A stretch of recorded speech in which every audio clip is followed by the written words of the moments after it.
अस्सलाम वालेकुम स्टूडेंट। आज एक हमारा और टॉपिक है, वो है एटॉमिक नंबर।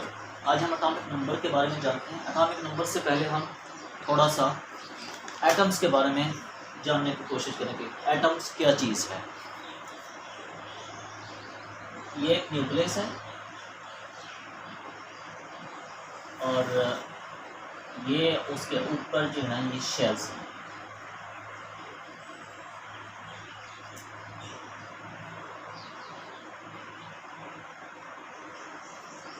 ये एक एटम्स के अंदर एक छोटा सा न्यूक्लियस है और न्यूक्लियस के बाहर ये मुख्तलिफ शेल्स हैं और इन शेल्स के अंदर मुख्तलिफ नंबर ऑफ इलेक्ट्रॉन्स हैं, जिनके ऊपर सबसे पहले जो न्यूक्लियस के करीब तरीन शेल है उसको हम के से शो करते हैं, के से। और इसके बाद जो शेल है उसको हम एल से, और इसके बाद फिर एक और होगा उसको हम एम से शो करते हैं।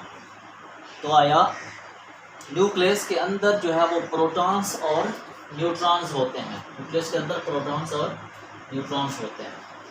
तो प्रोटॉन्स के ऊपर कौन सा चार्ज है? प्रोटॉन्स के ऊपर पॉजिटिव चार्ज होता है, और जबकि इलेक्ट्रॉन्स जो हैं, इलेक्ट्रॉन्स इसके ऊपर जो है ये नेगेटिव चार्ज है। इलेक्ट्रॉन्स के बाद हमारे पास है न्यूट्रॉन्स। न्यूट्रॉन्स के ऊपर कोई चार्ज नहीं होता, ये न्यूट्रल है, इसके ऊपर कोई चार्ज नहीं होता, ये न्यूट्रल है। अब हम आते हैं डेफिनेशन की तरफ। मिसाल के तौर पर डेफिनेशन इसकी, the number of protons present, जो नंबर ऑफ प्रोटॉन्स हैं ये मौजूद होते हैं in the nucleus of an atom, atom के न्यूक्लियस में, ऑफ द एलिमेंट, एलिमेंट के, उसको हम कहते हैं एटॉमिक नंबर, उसको हम एटॉमिक नंबर कहते हैं। यह है एटॉमिक नंबर की डेफिनेशन। दोबारा देखते हैं।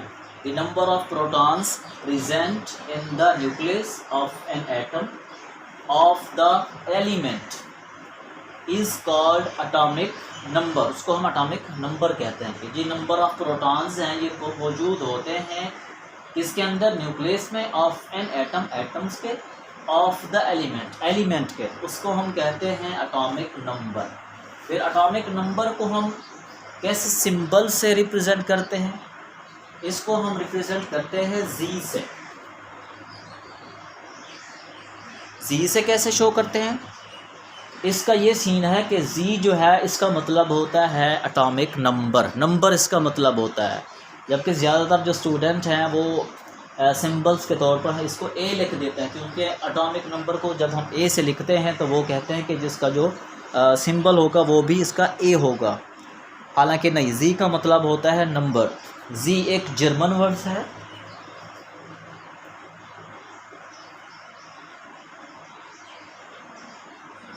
जिसका मतलब है ज़ोहल। ज़ोहल का मतलब होता है नंबर, इसलिए हम इसको यहाँ पर जी लिखेंगे। एटॉमिक नंबर को हम जी से रिप्रेजेंट करते हैं।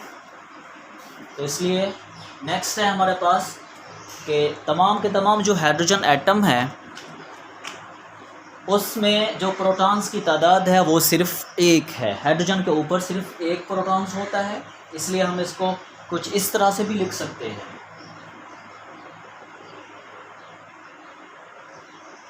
इस तरह, क्योंकि हाइड्रोजन का जो एटॉमिक हाइड्रोजन में जो प्रोटॉन्स हैं वो कितने? एक है, तो उसको हम Z = 1 लिखेंगे। इसी तरह हमारे पास कार्बन है, तो कार्बन एटम में 6 प्रोटॉन होते हैं, तो उसको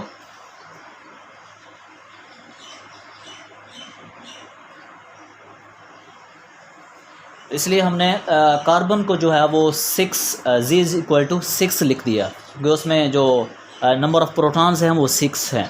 इसके बाद हमारे पास है कि all oxygen atom have 8 protons, तमाम ऑक्सीजन एटम में कितने होते हैं? 8 प्रोटॉन्स होते हैं। तो उसको कुछ इस तरह से लिखेंगे।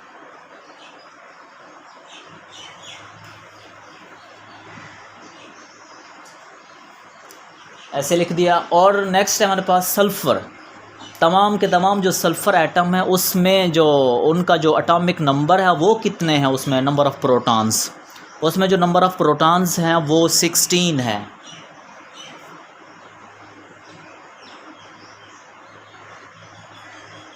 इसलिए हमने यहाँ पर इसको 16 लिख दिया।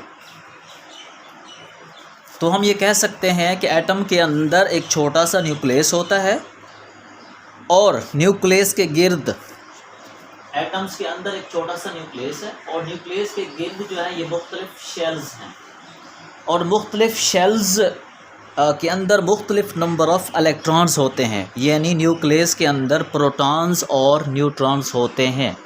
ये प्रोटॉन्स और न्यूट्रॉन्स होते हैं। प्रोटॉन्स के ऊपर पॉजिटिव चार्ज है और न्यूट्रॉन्स के ऊपर जो है वो कोई चार्ज नहीं है, वो न्यूट्रल है, जबकि इलेक्ट्रॉन्स के ऊपर नेगेटिव चार्ज है। तो नेक्स्ट है हमारे पास, क्योंकि हमेशा प्रोटॉन्स के ऊपर पॉजिटिव चार्ज होता है इसलिए, तो नेक्स्ट है हमारे पास इन न्यूट्रल्स एटम में जो एटॉमिक नंबर हैं वो नंबर ऑफ़ प्रोटॉन्स के बराबर होते हैं। न्यूट्रल्स एटम्स के अंदर जो एटॉमिक नंबर हैं वो नंबर ऑफ़ प्रोटॉन्स के इक्वल होते हैं। ये बहुत अहम सा सवाल है कि पूछ सकता है कि न्यूट्रल एटम्स में एटॉमिक नंबर कितने किसके इक्वल हैं, वो किसके इक्वल है, नंबर ऑफ़ प्रोटॉन्स के। फिर हम आगे ये भी लिख सकते हैं कि जो नंबर ऑफ़ प्रोटॉन्स है ये इक्वल होते हैं नंबर ऑफ़ इलेक्ट्रॉन्स के। तो इसलिए इसकी लास्ट में थोड़ी सी एक्सप्लेनेशन है कि as all the atoms of element have same number of protons in their nucleus, उसके न्यूक्लियस में they have the same atomic number. तो हम ये कह सकते हैं कि उनके अंदर जो सेम किस्म का एटॉमिक नंबर होता है। लास्ट में हम ये भी लिख सकते हैं कि आइसोटोप्स के अलावा जितने भी प्रोटॉन्स हैं वही उनका एटॉमिक नंबर है। तो इससे ये साबित होता है कि हर एक न्यूक्लियस के अंदर एक मखसूस तादाद में नंबर ऑफ़ प्रोटॉन्स हैं जो ना तो ज़्यादा हो सकते हैं और ना ही कम हो सकते हैं। इसलिए क्योंकि उनकी जो हर एलिमेंट्स की जो तादाद है वो स्पेसिफिक रहती है।